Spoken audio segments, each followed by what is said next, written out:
Making a bucket list. We all have special things that we want to do at least once in our lives, right? Like, someday I'm going to visit the Great Wall of China, or someday I'm going to write a novel. Maybe you've already thought about making a list of all the things you really want to do in your life. A bucket list. This term was made popular by a movie about a cancer patient who makes a list of everything he wants to do before he kicks the bucket or dies, and he calls it his bucket list. The movie inspired millions of people to put together lists of exciting things they wanted to do and places they wanted to go while they still could.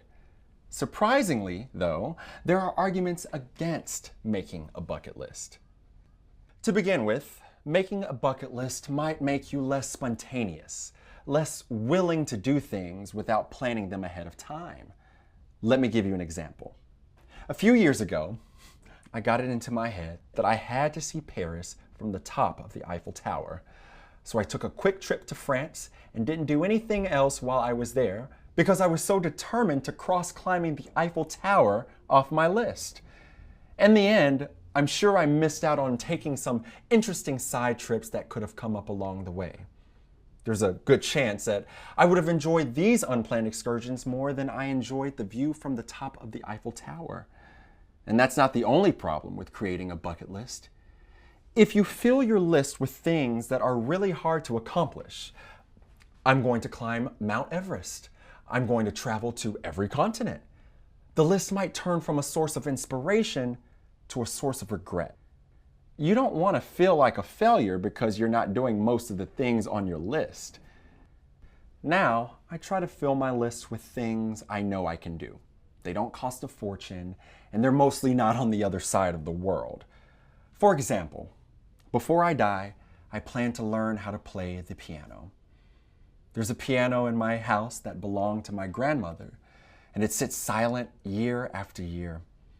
Every time I look at it, I remember her playing so beautifully. Maybe I'll never play as well as my grandmother did, but someday I'm going to play at least one song. I also try to include things that will be deeply meaningful and fulfilling. For instance, another thing on my list is meeting all my cousins.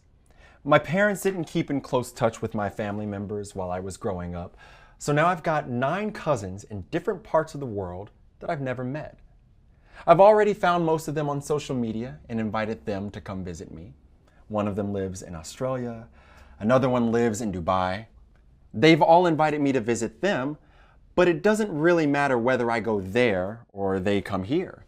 I care more about meeting them than I care about traveling to new places. If you want to make a bucket list, there are thousands of suggestions online. There are some you might want to add to your list, like sleeping under the northern lights, taking Italian cooking classes, or going to a World Cup game.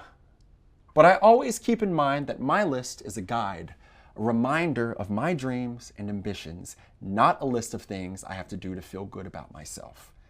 And if my dreams change as I get older, my list can change too. It's my bucket after all.